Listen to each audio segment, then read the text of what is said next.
नीलम और सागर के अलावा एक और किरदार है जिसने इस पूरे प्रदर्शन में सबसे बड़ी भूमिका निभाई है और वो है मैसूर का रहने वाला मनोरंजन गौड़ा। ये वही मनोरंजन गौड़ा है जिसने सांसद के जरिए पास को प्राप्त किया, जो कि प्रताप सिम्हा तक पहुंचा, क्योंकि प्रताप सिम्हा और मनोरंजन गौड़ा के जो पिता हैं उन दोनों के बीच में जान पहचान है और उन्हीं को जरिया बनाकर मनोरंजन गौड़ा ने ये पास उपलब्ध करवाया। उसने पास पर सागर शर्मा को अपना दोस्त बताया था। मनोरंजन गौड़ा ने 2016 में इंजीनियरिंग की पढ़ाई पूरी की थी और उसके बाद वो कई कंपनियों में छोटी मोटी नौकरी भी कर चुका था, अलग अलग कंपनियों में नौकरी कर चुका था। हालांकि इसके बाद उसने नौकरी को छोड़ दिया था। उसके परिजनों का दावा है कि उसके बाद वो खेती करने लगा था। परिजन ये कह रहे हैं कि वो अक्सर कहा करता था कि उसे समाज के लिए बलिदान देना है और उसने कुछ ऐसा कर दिया जिससे वो चर्चाओं में तो आया, लेकिन उसके लिए मुश्किलें खड़ी हो गई हैं।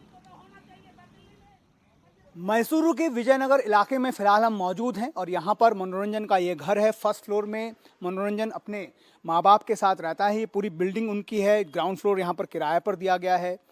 चाहे मनोरंजन के परिवार के लोग हों, रिश्तेदार हों या फिर इस इलाके में रहने वाला हर एक व्यक्ति, सभी की मनोरंजन को लेकर बहुत सही धारणा है।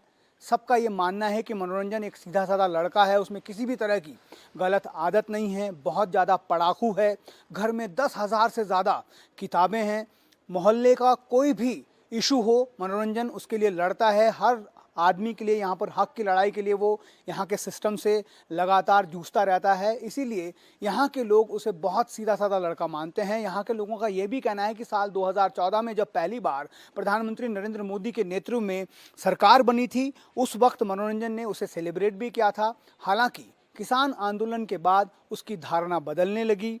ये कहा जा रहा है परिवार के तरफ से कि कुछ लोगों ने उसका ब्रेन वॉश कर दिया, जिसके बाद वो ऐसे लोगों के संपर्क में आया जिसके बाद इस घटना को उसने अंजाम दिया।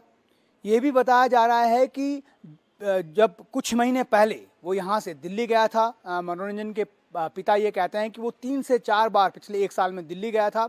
आखिरी बार जब वो दिल्ली गया था तब उसने इन लोगों से मुलाकात की जिसने संसद में इस घटना को अंजाम दिया। उससे पहले एक बार मनोरंजन उस संसद भवन के अंदर भी गया था।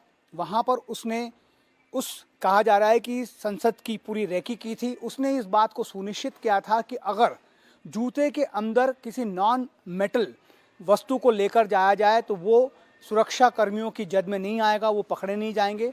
तो मनोरंजन का एक बहुत बड़ा रोल था पार्लियामेंट के अंदर इन चीज़ों को कैसे ले जाया जा सकता है इसकी रेकी करने में। मनोरंजन पहले ही भी एक बार पार्लियामेंट जाकर ये सब चीज़ें उन लोगों के लिए खोज कर लाया था, उसकी रेकी कर लाया था। ऐसा यहाँ पर लोकल इन्वेस्टिगेशन में पुलिस को पता चला है।